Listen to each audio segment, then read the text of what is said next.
Milele is asking at RSV, and so I was, had to work Monday because I worked on Monday, and then we were off the rest of the week.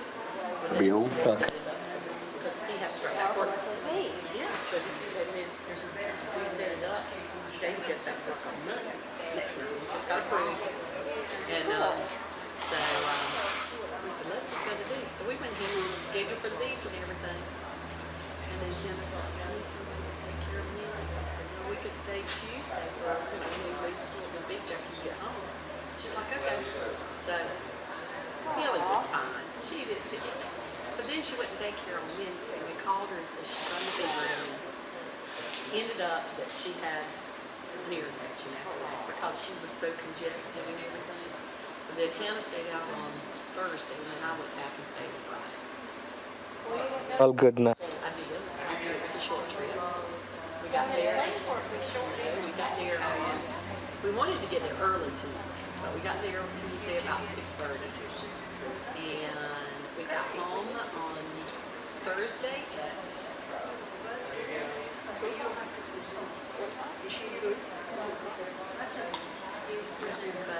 Not much of a getaway. Try it now. Try it now. Can you hear me? We're doing a test run. Can you hear me, babe? I know it's picking up.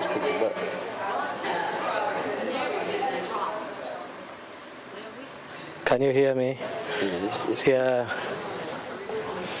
There is a little delay, but can you hear me?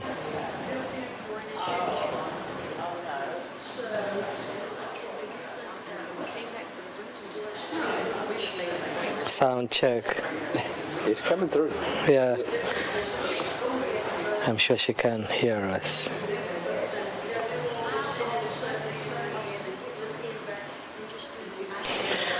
What a wonderful world. Yes.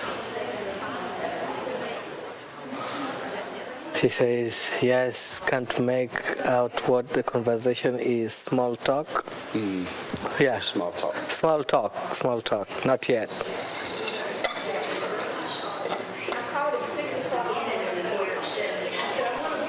We are not live yet. Okay, we are live, but we are not presenting.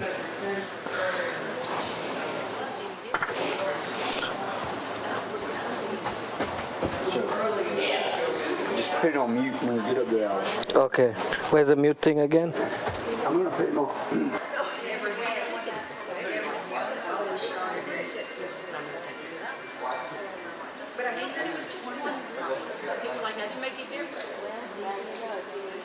Oh, gosh, I'm taxed.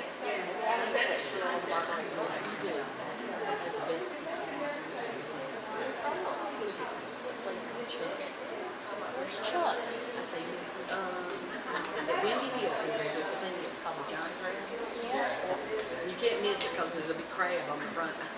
Right behind it is a totally wild dog. There's a pottery. You can go there and confuse. I mean, it's got salad. It's beef salad. Cheese and stuff that you can get all of it. You get the front and the ribs. For the whole meal, everything. Everything's I mean, so you could pay less than $25 per person. So it may be more convenient when we got there, but first off, kids can just hand out. That's the best. I remember that. It was so good. And then they had their things. Sometimes it's kind of like a sweet. Some of that's changed a lot.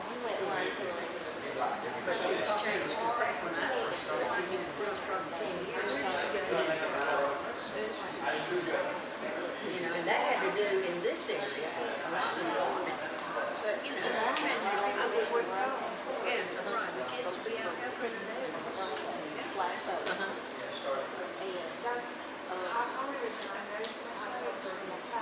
Yeah, okay.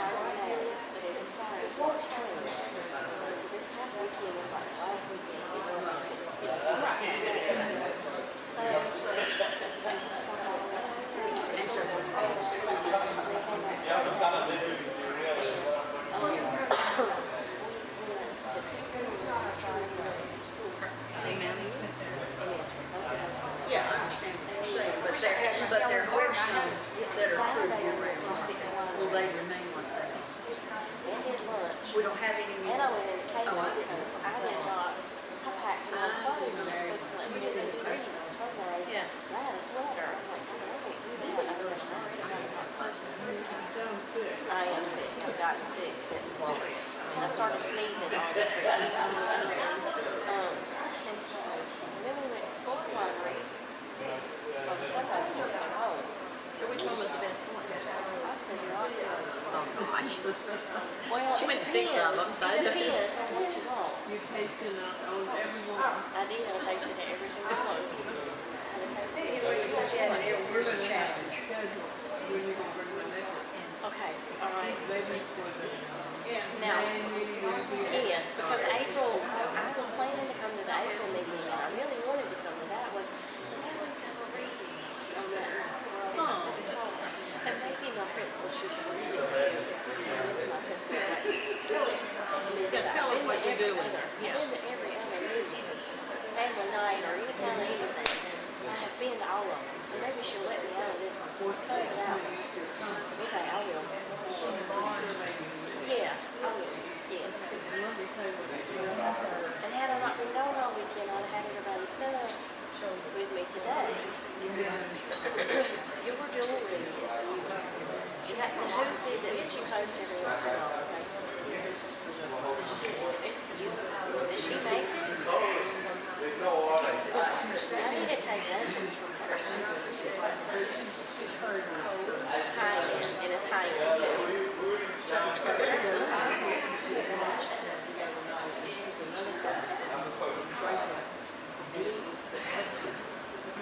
No, but I want to. That's on my retirement list. It's on my retirement list. Well, no, really? That's how they do it. Oh, well, it is sometimes. Everything you put like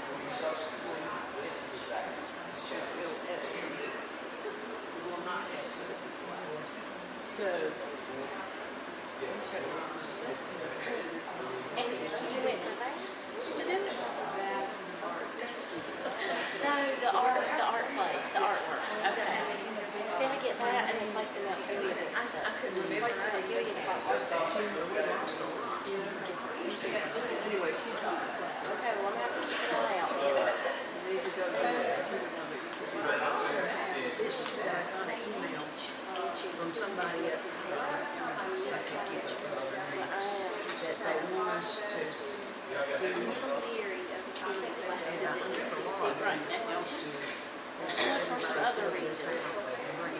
last meeting.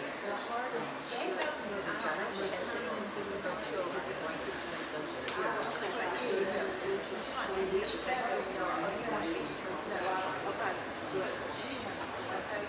and you know, I keep looking at it, you don't have to put your name on it. I've got tons of stamps from card making. How do you get back to whoever it was? And say,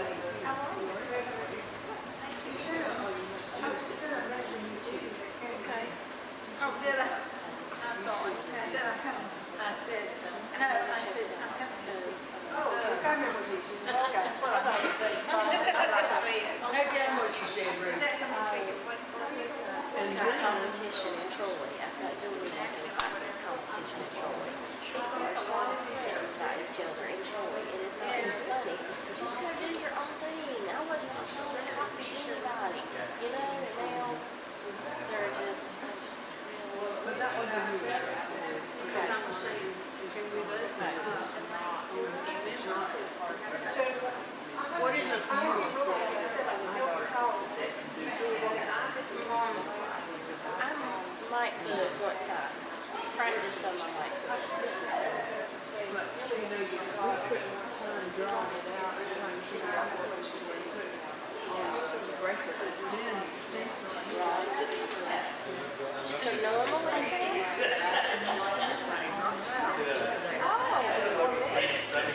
Somebody like you now.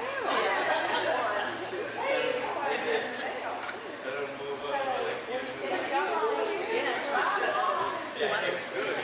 I just said we got maybe sickness slightly askew. Hanging in there? It's all good. Oh, God.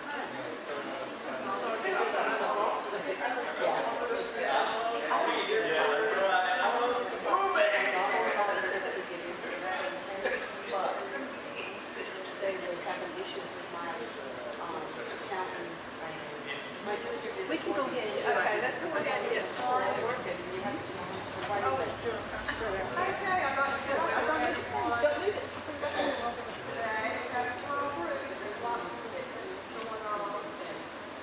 Several people I called said they weren't able to make it because of other commitments that we're going in. I don't believe Sherry's here for, No, she's out. is she out of town for our call of the day? Okay, well, let's just say a prayer for our call of the day. Dear God, thank you for this beautiful day, a chance to get together and to help others in other countries with education, which is dear to all of us. Help those who are not with us today, those who are suffering sickness, and those who are going through hardships. Let us remember our sisters. Thank you for all you've given us, all of our blessings. Okay, I don't know if our people are here for committee reports. Bobby? Call her, and I can't remember if she said, okay, she had retired teachers today, which I can get information, but also she had. So does anybody know anybody who needs to send forms to?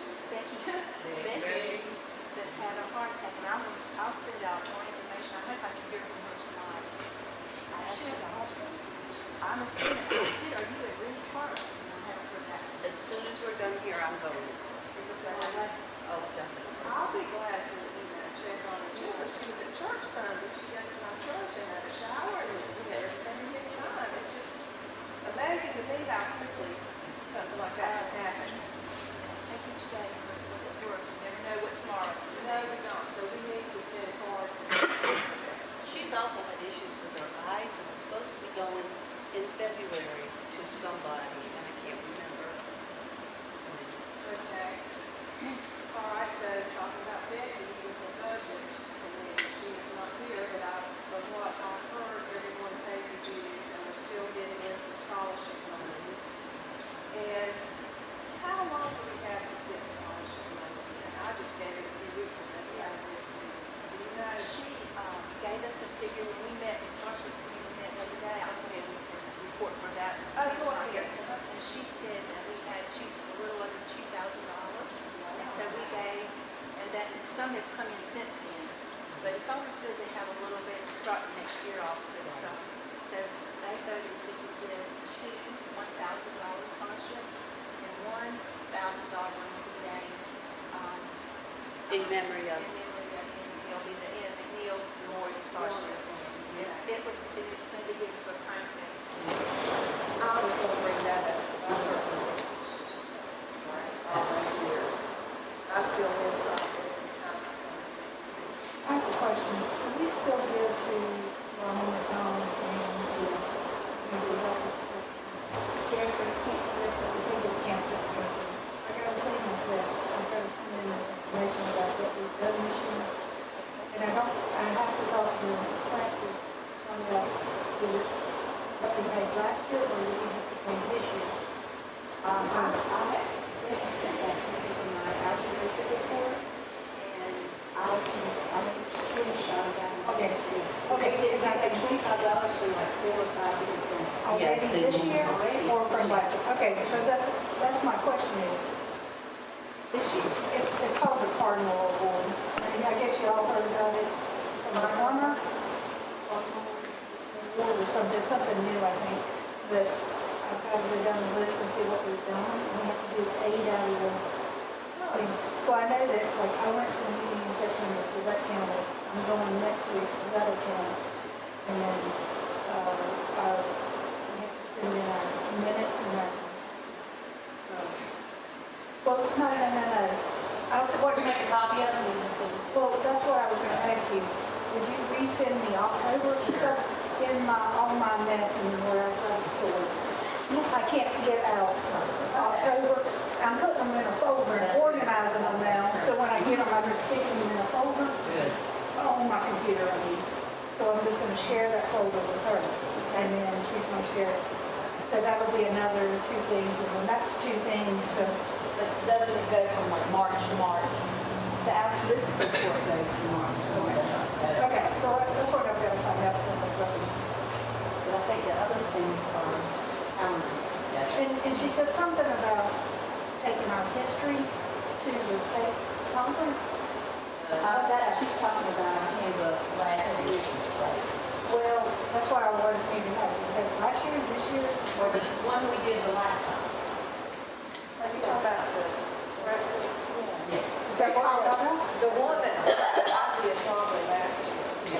Could I get that from you before next weekend? Well, it's at the Bass Library. Okay, so do I just go in? Yeah, they're stored up there. They're stored there. There's a bookshelf.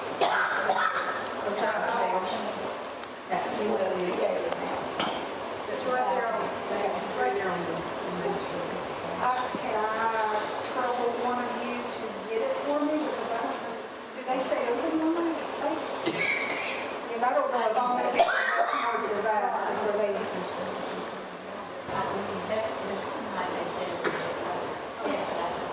You see what I'm saying? I don't know if I get from Westmore to Bass, and that's already on Saturday morning. I can just have- Now, I assume it's there, Kim had it. I kind of kept the one before me to look at it, really helped me get me at home when I was really looking mine up to look and see how I did it. So you might want to check with her. I gave it to her and her name. Kim Moore? So, Okay. yeah, Okay. Kim Moore. I'll be sure, you know. I'll find out where to go. I'll get to that. Well, I want to give us credit, because that's what it is. Well, there was a report presented, but I'm not correct. I know it does. Well, It that's was what I'm saying, very I want to good. give us credit, but I wasn't sure if we needed this year's, or if we needed. Well, they would have sent this year's to me. Okay, well, that's why that's. That I will get, if Kim Morris has it, ask her first. If she doesn't have it, I'll get it for you. Yeah, she's Okay, calling to see. and I can come get it anywhere, but there's no way I can make it from Westmore. I barely made it here today. I can, you can come to Bruce's house. Okay. I can get it. Okay. We just need to find out where it is. She's got it. All right. Okay, membership. Dee, you have any? I have a lot of stuff. Okay, great.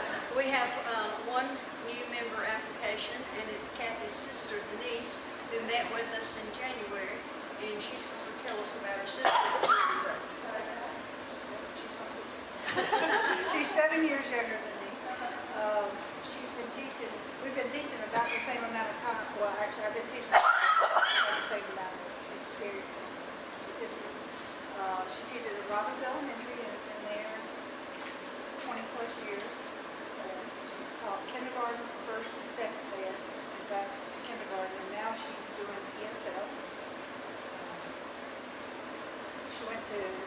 CCCC, and then she transferred to the state, so she could live at home.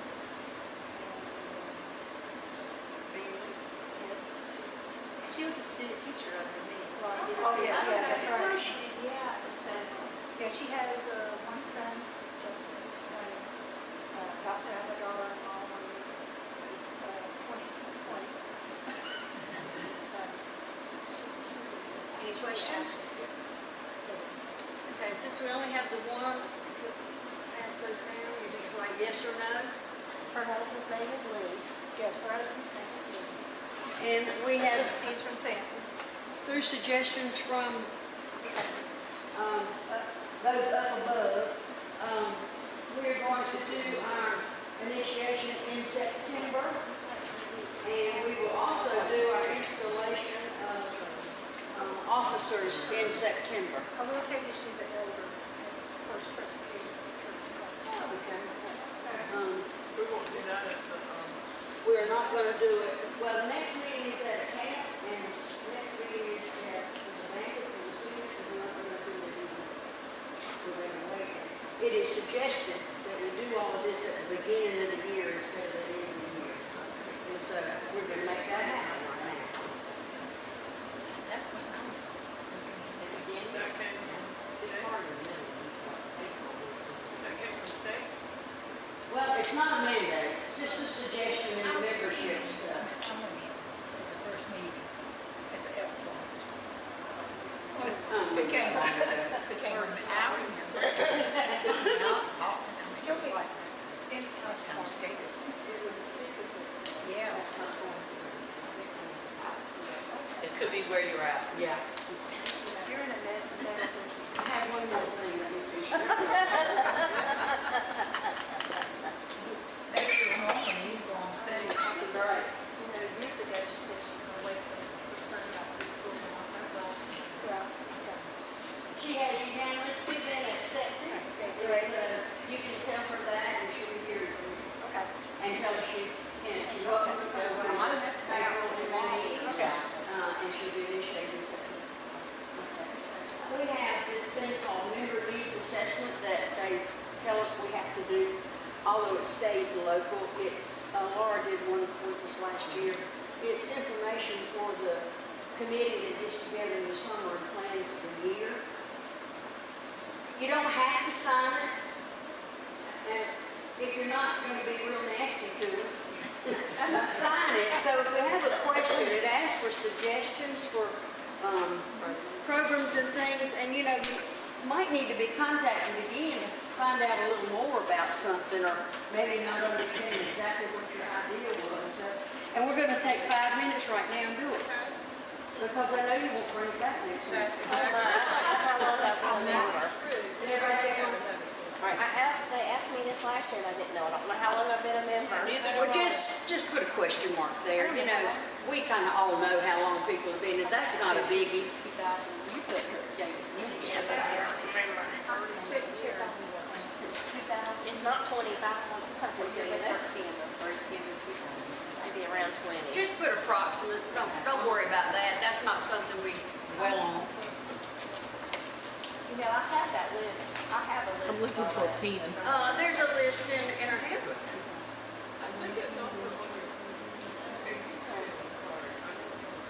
Hang on, yes. Oh, right. Good question. Well, I'm gonna sit right here with mine because I can't.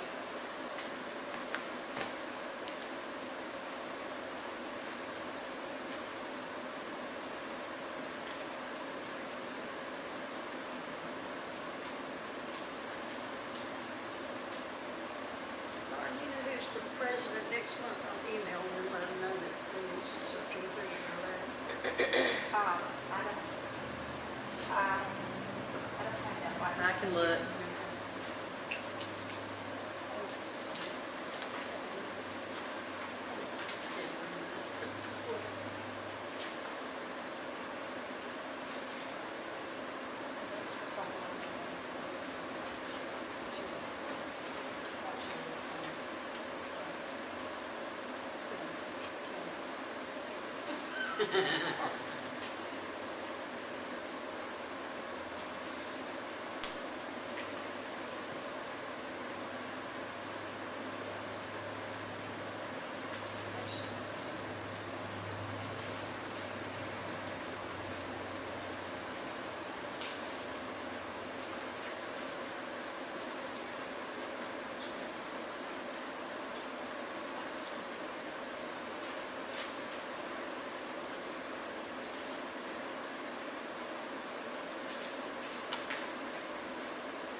carpool as much as we can, because just you go right in the woods, ways.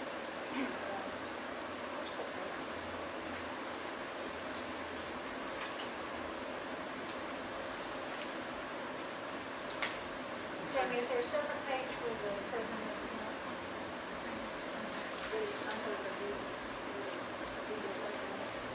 I don't have mine with me, so I don't know. Used to meeting rooms, but they just,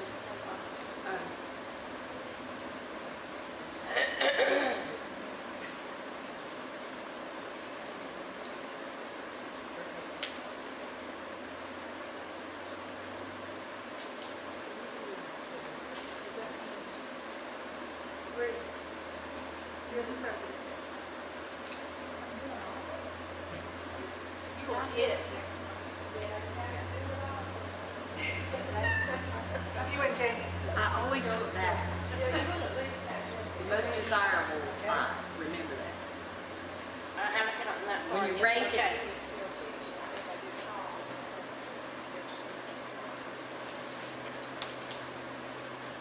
Let me know if you need help.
Like, does it have to be 5, 4, 3, 2, 1, or can we have more than one 5 or more than one 3, or? Yeah, put down whatever you want to. Okay. This is just for us local, Okay. to express your opinions. Doesn't go any further.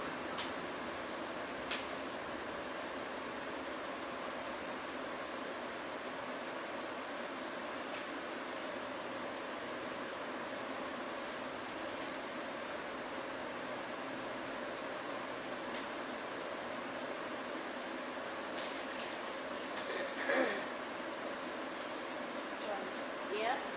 Cindy, stay home today. Because this time they're at the hospital. And it's like, Oh, no. who was that? Who? Cindy, back Gardner Hospital. What's wrong? Will may have it inside. Oh, well, it's him. When did she do? She had a whole. When you get finished up, you can just turn to me. Okay. Cindy's a blonde hair, but this is next week.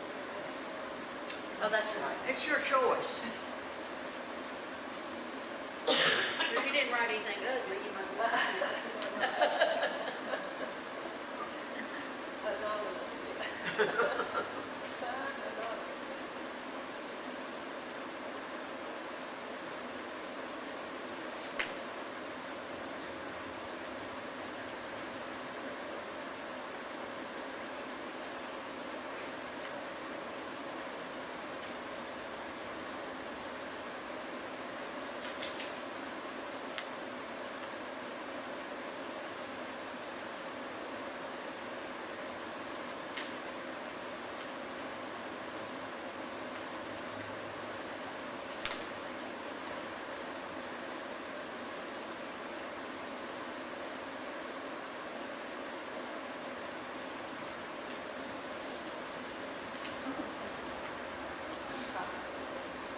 Yeah, you can send them to me. If you come up with something else later, you can always email me something else or add to.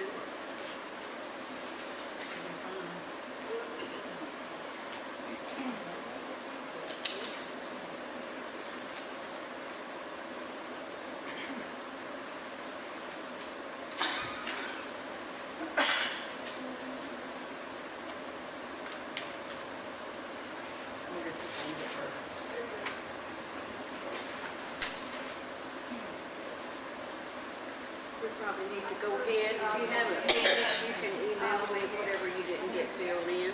All right, we got down to nominating committee, that's the chairs and the officers. When we can all do. We have another year with this slate, so we Oh, don't have to okay. start back again. That's right, it's 2 years, okay. Altruistic committee, Laura? I have already mailed the form, we should get our little point for that on time. We had 345 and a half hours of volunteer service. We had $2,407 monetary gifts, and we had $1,182 of non-monetary, things items that we need. So, and we gave $2,750 in scholarships last night. How much? $2,750. Wow. So I think our small chapter, for our small number of active, really do a lot. And I'm going to give a copy of this to Teresa to give them to them. Okay. Scholarship committee, Clint Matthews is not here. Well, we're going to do two, we talked about that a little bit. We're going to give 2 extra. $1,000 each, two of them, $1,000 each. Okay, so we're just giving 2 altogether. Because last year seemed like we did some 500. Yeah, we did 500s and 250s, and it just, That it takes got a a lot. lot of work, yeah. I think 2 is good. Well, in today's time, I think the more you can give one person, probably the better off, Yes. the better it is. Okay, I don't think I put on here publicity, if there's any other committee, I'll let Ms. Ethel know. I was kind of doing this by myself because, well, Cleve is on leave and the other person, I couldn't put up with it. So I appreciate Laura helping with refreshments, I appreciate that so much, because I was getting not in the character, I'm like, okay, she followed through it, thank you so much, Laura. And any other business or concerns? How is Evelyn Freeman, is anybody? She came to that scholarship meeting and seemed good. Yeah, She's she- back working She's and everything. substituting. Oh, okay. I It's was just, good it's to really her. hard for the ones that, I really appreciate Kathy and Elaine here. When you're teaching, it's hard to get here. That's the thing I put on there. I wish there was a time that, Yes, it is hard to get I there. know. Jamie, they come a long distance. We should appreciate that so much. Any other business or concerns? Anybody have anything I've left out? Okay, then that concludes our business meeting. Laura will introduce our speaker. So is Lee going to come with some comment? And if I would email you. Repeating our business card. I was going to introduce you. Yeah, go ahead. That's all right. Well, come on up. I just Thanks, met Mom. him. I don't know much about him. He's going to tell us all about it. But this is Frank. And ironically, when we scheduled this, Lee McKinney was going to share what this church does with the orphanage in Kenya and supporting their program there. And so he is here visiting. How long have you been here? I've been here for 3 weeks now. 3 weeks. And so Lee said he could be better explaining things. And so we're really happy to have you from Kenya. I'm so Thank happy. you. Thank you. Thank you. Thanks for the introduction. With me here, I have hi everyone. Hi. Yeah, I've got some papers that I would like to share with you. Some brochures, maybe if you can just pass it along. I'll really appreciate that. Yeah. But, yeah, I think that'll be enough. Yeah. Yeah. Like, what's your name again? Laura. Like Laura said. Sorry, Laura. That's okay. My name's Francis Nyameche. I'm a pastor from Kenya. We've known Lee through my dad. I think some of you have met my dad, maybe, those who come to church here on Sundays. So Lee has been a friend of my dad, and he's the one who is running Mama Wilfrida orphanage. I am the director and also the founder of the Milele Center, which is we're going to do a presentation about it, and also it's a children's home or a children's center that cares for orphans and vulnerable children in our area. So I come from Kisumu, Kenya. That's on the east coast of Africa. So I'm married and I have 3 children.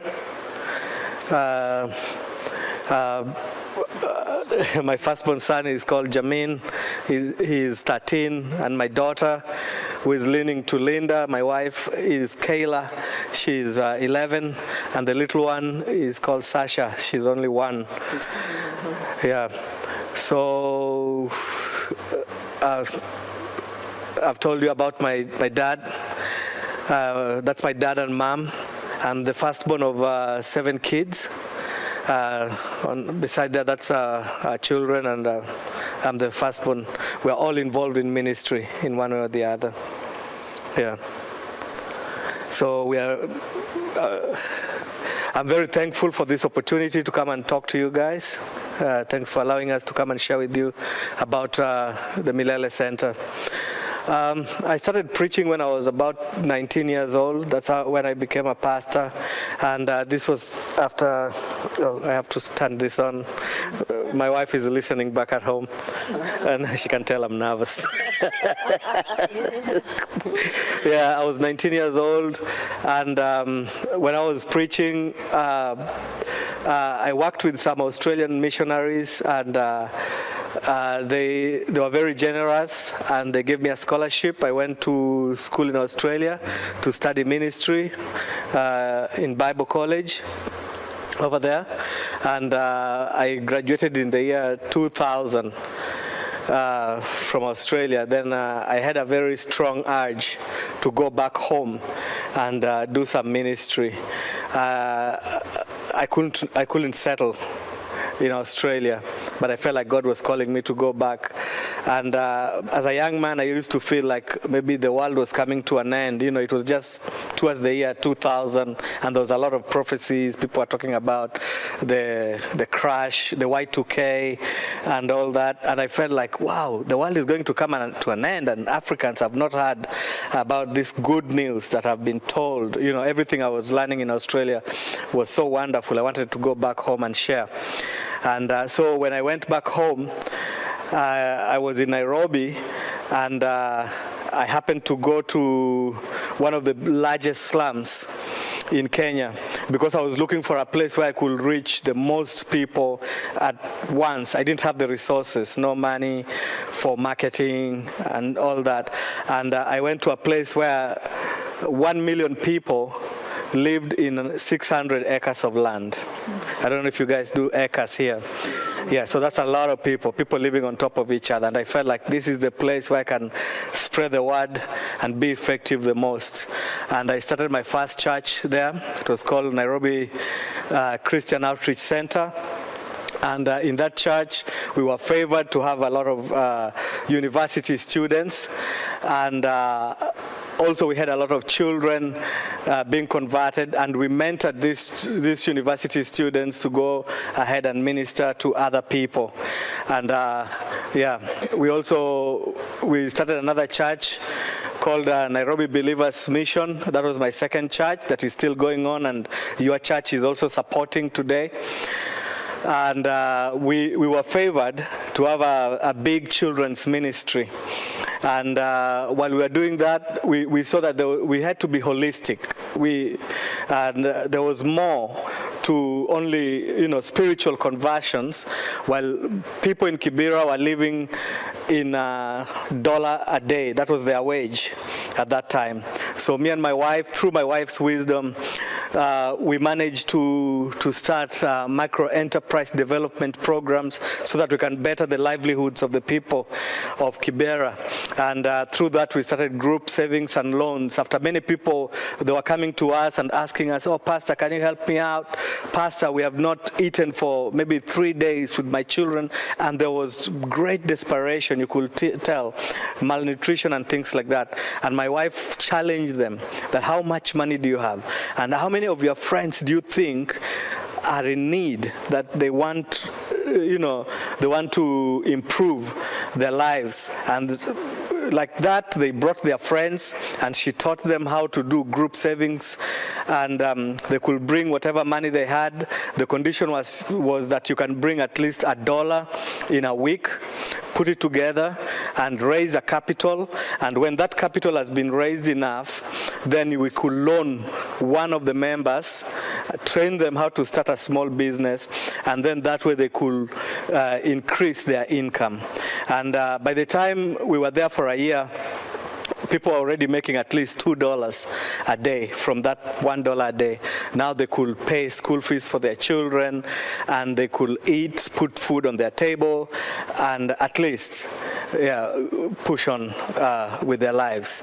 And while we were doing that also, we realized that many women were tied up, because Kibera is full of young families. Many women were tied up in their hands that they could not go and look for work or do business because they had young children. So my wife, she's a trained community worker. Working together with the community, we started over 77 home daycare programs within Kibera, so that children could drop their children, mothers could drop their children, and then their hands were freed and they could go to work. So yeah, that's one of the things that we did there, and it's still going on in Kibera. We saw a lot of transformation, and it is still going on. The lives are much better now. And then we later on felt like we were led to go and work under my dad's ministry, which is about 9 hours drive from Kibera on the west of Kenya. It's called Mama Wilfrida Children's Home, or Mama Wilfrida Orphanage. It's a place where he has been able to rescue 590 children, educated them, and nourished them, and they're also sheltered. Yeah, so we worked with him a little bit, gaining knowledge, and later on in the year 2011, because over there we found that it was well established, they had all the help they needed, volunteer help. We felt like God was asking us to keep on spreading, His word to other areas that among the unreached people groups. And right there on that clip, you can see us evangelizing among unreached people groups. These are people from northern Kenya, in a place called Turkana. They have not heard the gospel, and they don't know how to read or write. They don't even dress up like we do. And we started a few churches with them, with an aim of, just having a holistic mission where we can teach them church. We also link them up with health care and also with education. Later on, we got into a transition where God led us into where we are right now, about 2.5 hours away again from my dad's place, and in a place called Seme, near the shores of Lake Victoria. We found that HIV/AIDS had ravished the place, killed a lot of parents, and children were left without any care. So many children were in the streets and or in the shores of the lake working. A lot of house-headed children-headed households. Yeah, forgive my English. A lot of words coming out of my mouth. Yeah, but children-headed households. So we've been able to rescue over 15 children, and Pastor, you can go to the next clip. Over there, you can see there is that's one of the child-headed household. Molly, the little girl who is 5 years old. Philip, that's their brother. Kevin and Walter. Those children, when we entered into Seme, their mom and dad were part of the people in the community who bought into our vision. We went into the village and told them what we feel like God is leading us to do in their community. It was a place that was desolate. There was no government support, no government presence, no churches, I remember the first time we went there, we went through with motorbikes, and it was even hard to reach in that place because there was hardly any roads. It was just bushes. So even a motorbike could not go into that place. And when we went there, I remember my wife saying that this is the place where she feels like God is leading us to do ministry. You know, no education, no nothing. So when their parents bought the vision and they said, if you have the money, we are willing to sell you a piece of our land so that you can establish what you want to establish here. They knew, they already saw the benefits of what was going to come. But I think they also knew that they had HIV/AIDS and they didn't have long to live. So they knew that there was somebody who was coming to take care of their kids. So their parents died after us establishing our orphanage. And then there was a flood that came. Their house was also swept. As you've seen, that house is a mud house. And they eventually went into the streets in a nearing fishing village. But we managed to raise support from friends and well-wishers, and we built them that house so that they can come back home, because if they were to leave their home or their land, that meant that somebody else could come, someone with money, they could come and talk their uncles into selling that land, and then they will be desperate and lose everything. So we managed to bring them back home. They are my neighbors over there, so we help them, and also we link them up also with their aunts and other people who can support them when I'm away. We just give them some money for food, for education, but when I'm at home, I'm the one who goes and talks to the teachers on their behalf and make sure that they visit the doctors, because they were also born with HIV/AIDS. Yeah, so we are hoping that they will be healed one day. So a lot of children are brought to our site or to our attention with malnutrition, and we bring them in, and that's our home.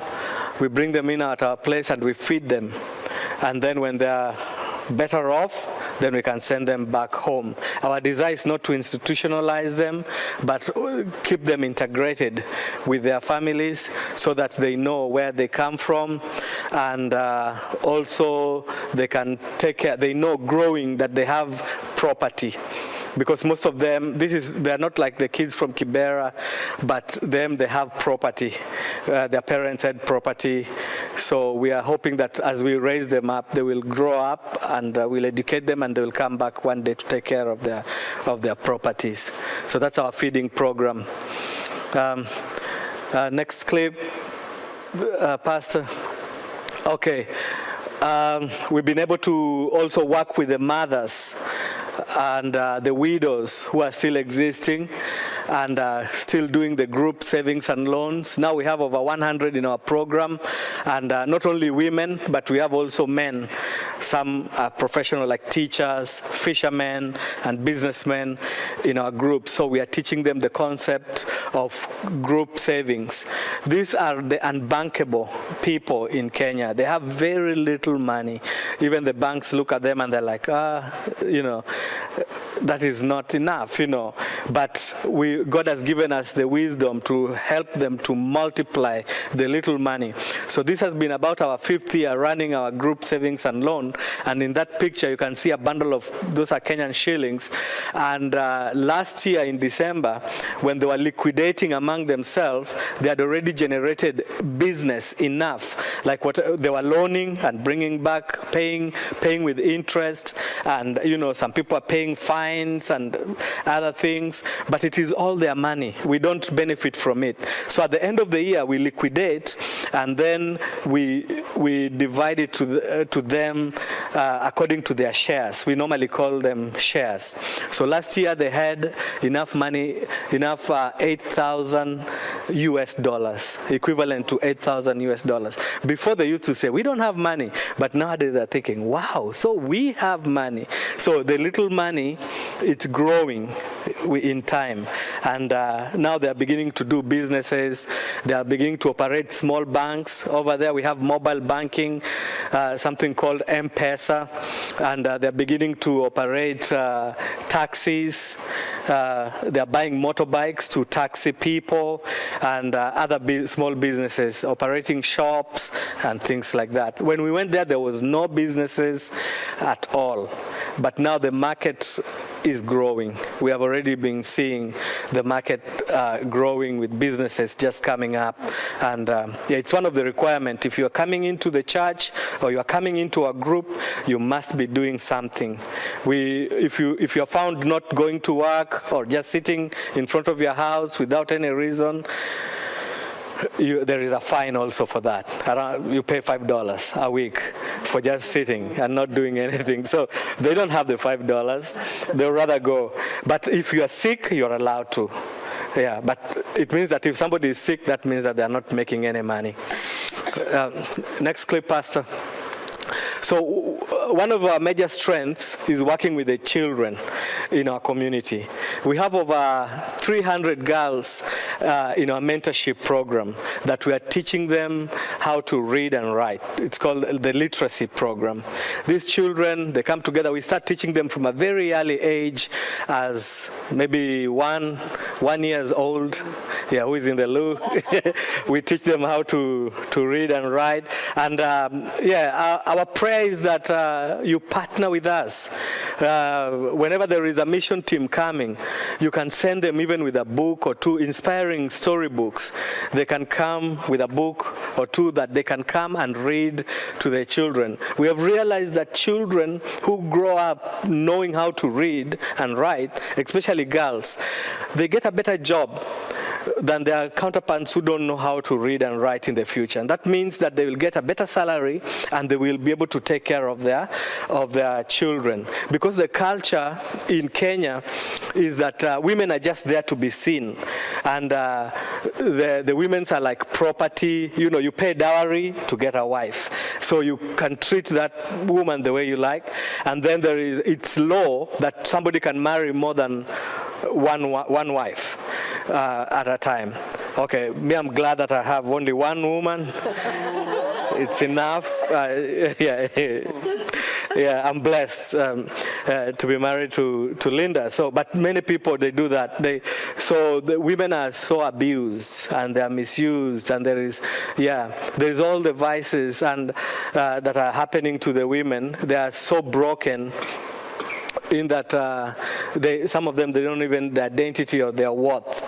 But through this program, we are teaching them, and we are teaching them from an early age, and also because of what their parents are seeing us doing to the children, the parents have been so excited in that they came to us and told us, hey, can you also teach us how to read and write? And we say, yes, why not? So we also have, we call them Lit Mom. Lit is for literacy. Lit Moms, these are the moms of these children. They have their clubs. So they come regularly. Every week they come to save, but at the same time they come and share their stories. We have created a safe place for them where they can share their stories, they share their testimonies, and we find healing and among each other, and also they're learning how to read and write. That's how the excitement is in our village. We also have a farm. Like God has blessed us with a big farm, about 12 acres. On 10 acres of it, we are farming. We are doing all types of vegetable farming. And in this farming, about 21 families benefit. We have given them at least plots of 10 by 10s where they can come, cultivate, and they're learning how to farm God's way, because many people are they're just going without food, but they have access to farmland. You see, we are just next to the lake. There is a farmland.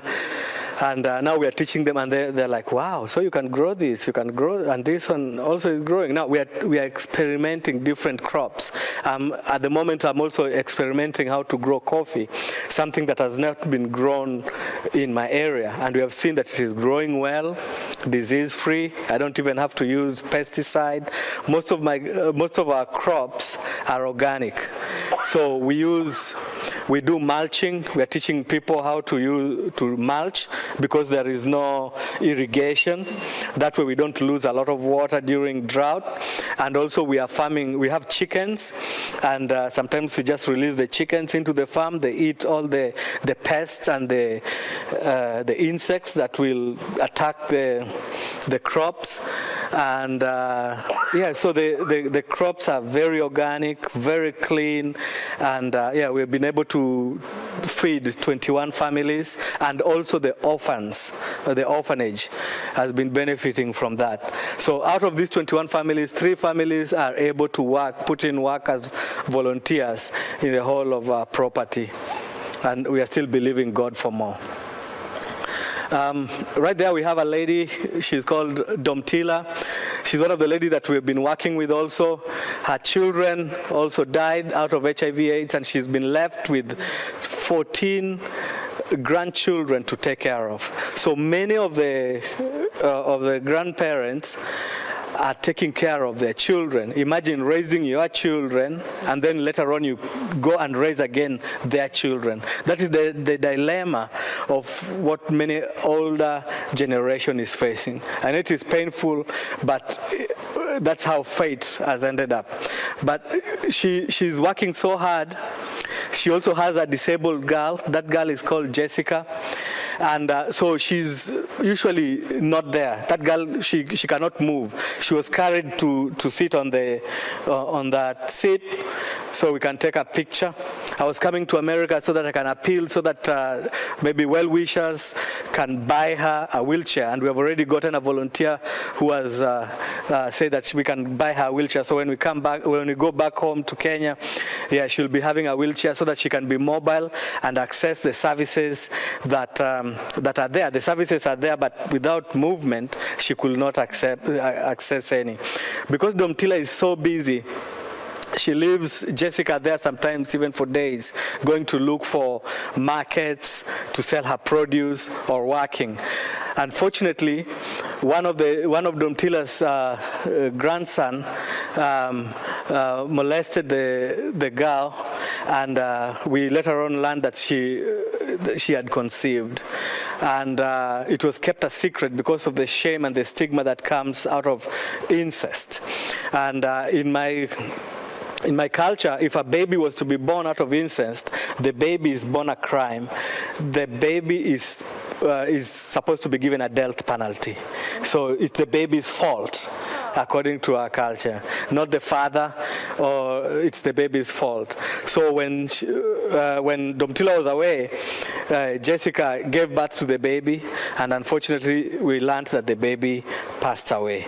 But it was very tragic, and if we had the facilities in place and we knew about her pregnancy, we could have taken her in and given her the support that she needed, and also the referral so that she can safely deliver her baby.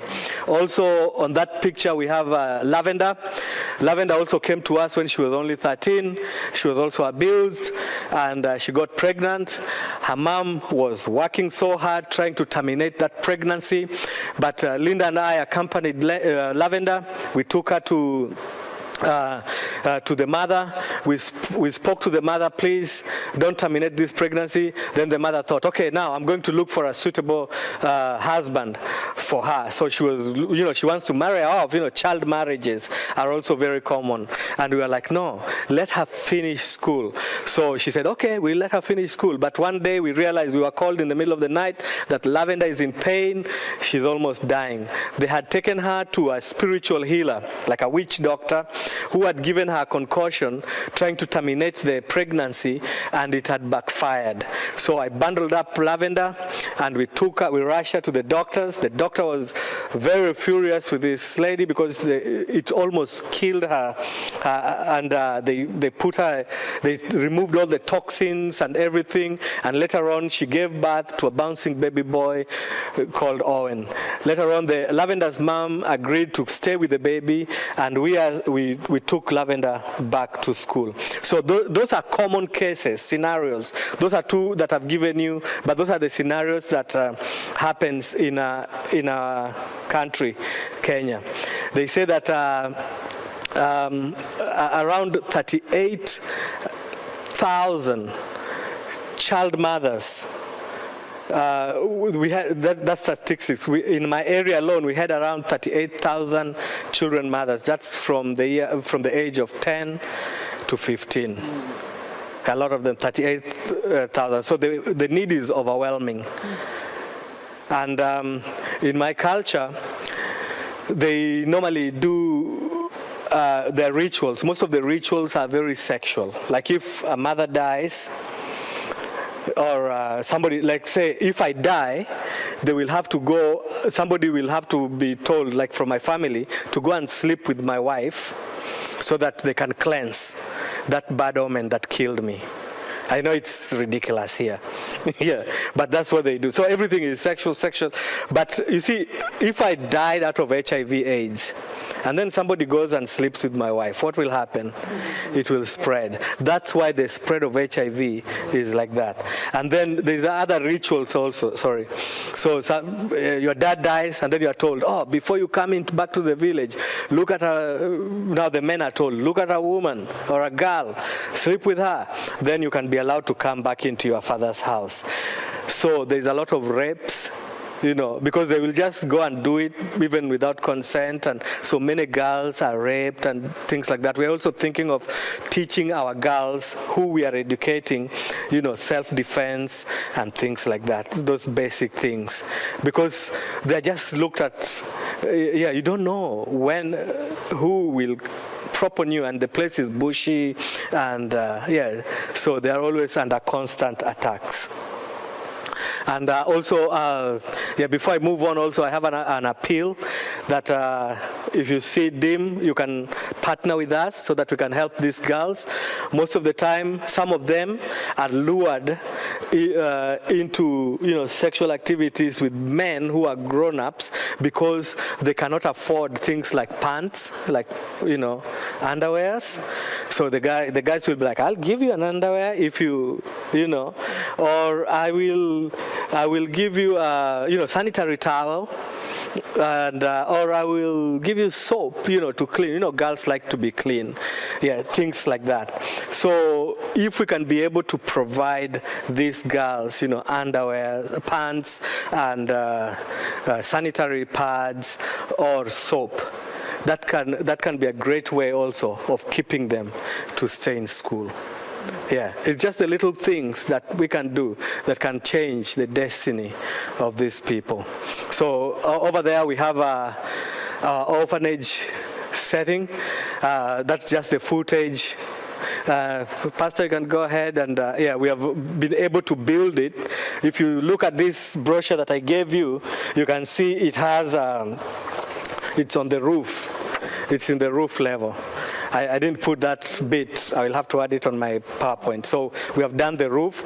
We are just left with finishing the insides, plastering, and then furnishing, putting beds and other things, sinks in the kitchen, so that we can be able to house these vulnerable children.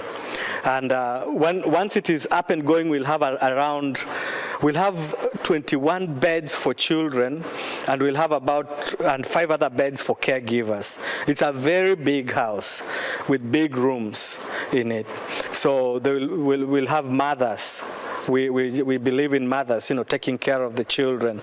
So they will have about 5 mothers, a nurse, and a social worker living with them.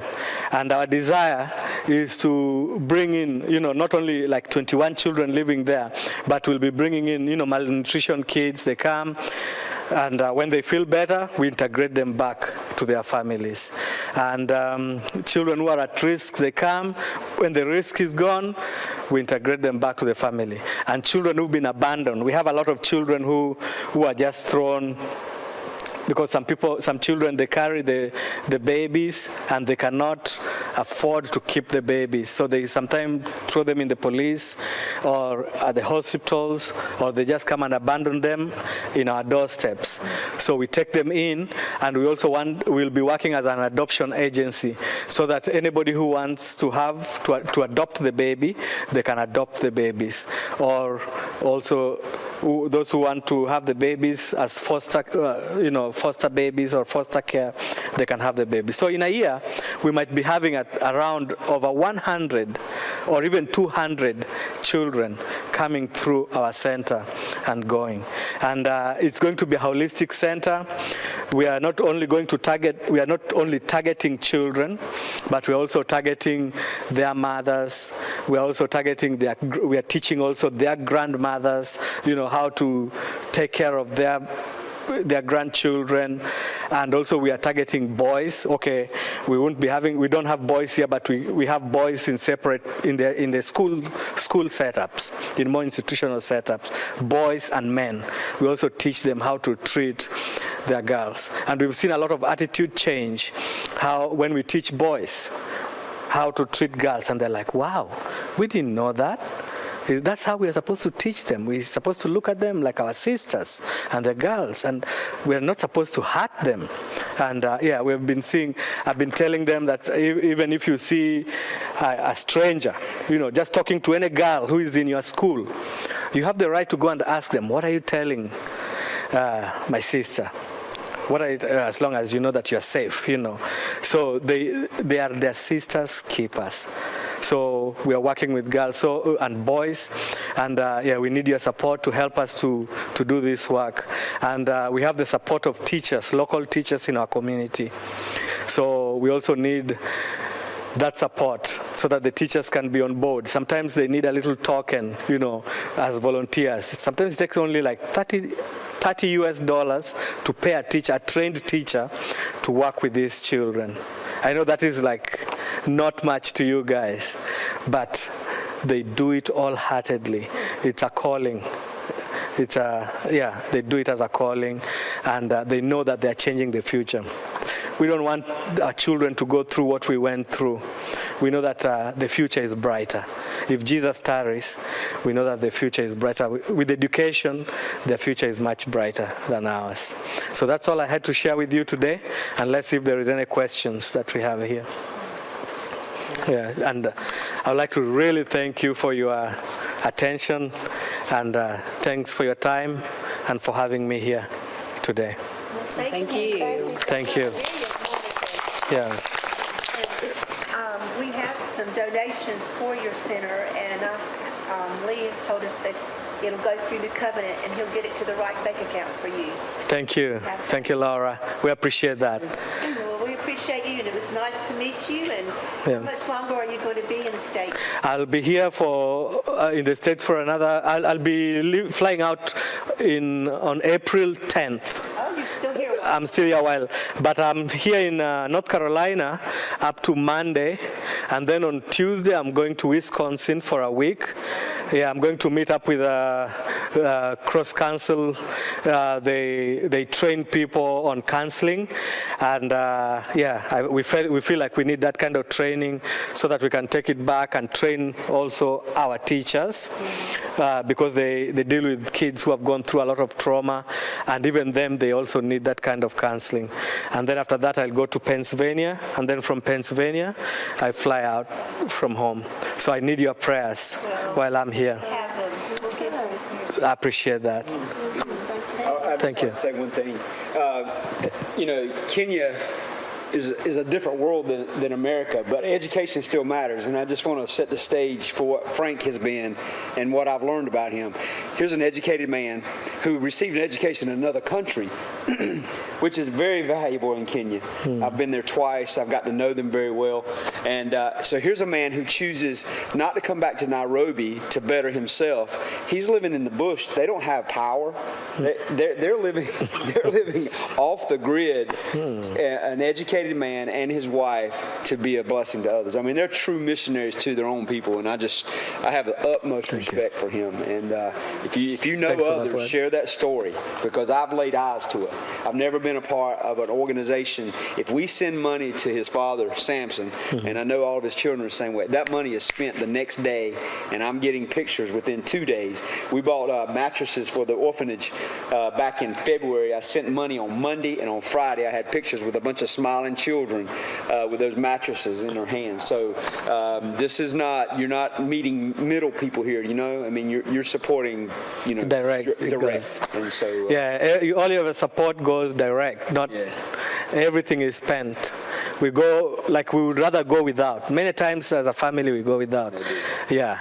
But unless we have our farm or somebody generously give, but everything, we just want to make a difference, to establish this thing, and so you'll see results. And I'm an eyewitness.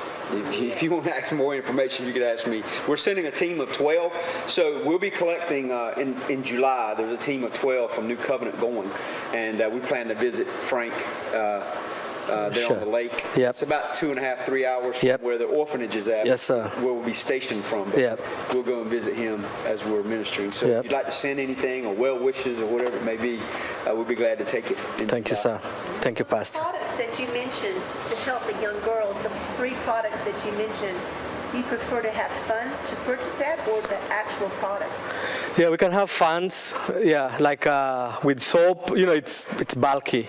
We can buy soap over there. I can set up like how much does a soap cost? You know, it can be like 20 cents for every girl to get soap, and pants we can also buy there. But when these guys are coming, they can also come with pants. But I don't know how much luggage they're allowed to. You know, everybody wants. We took a team of 10. It took almost a ton of material. We left all of our luggage. So you can take 50 pounds. 2 bags. We can take 100 pounds per person. So you know we had 1,000 pounds of luggage that we left. And so we took clothing. Things that are expensive for us are usually expensive for them. And the prices really aren't much different. So clothes is something that we can really bless them with. But then personal hygiene items, they can we can buy the sanitary towels. Take it because it costs so much to go. Take. So they're bulky. Sanitary towels we just buy on wholesale, and then we give them, like we give every month. We can give the girls, so to make sure, if you can Google the kind of things that girls use over there for sanitation, you'll be appalled. They use, you know, horrible things. Some put sand or soil, and some put toilet papers. That's if it is many. Those are well-off people. If you are well-off, then you can afford at least toilet tissue. They put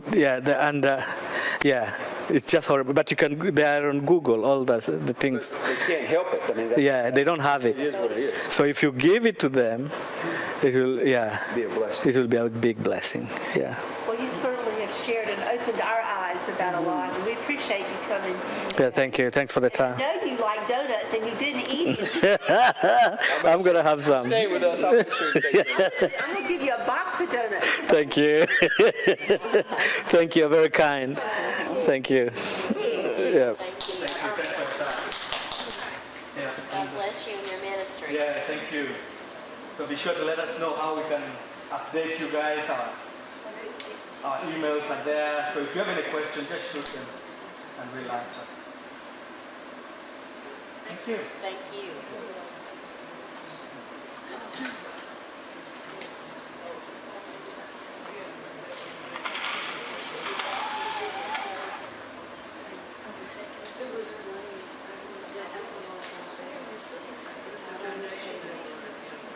It's yellow.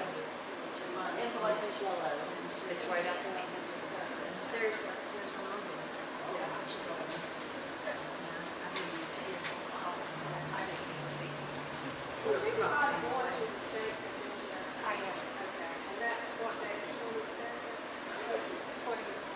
That Friday is the 22nd. Okay. So and that's clear now. It's great. Okay. So, how you see it? I should be joining her. Okay.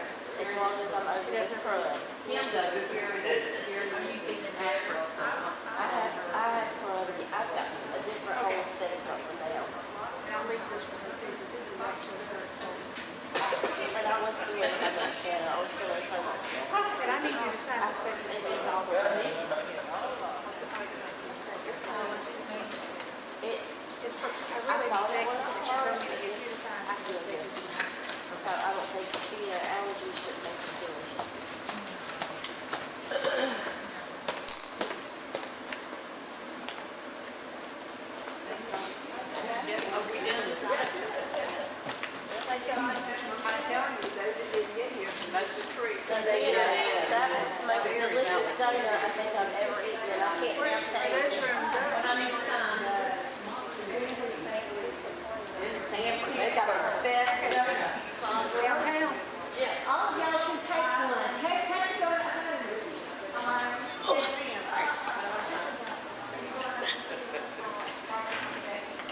I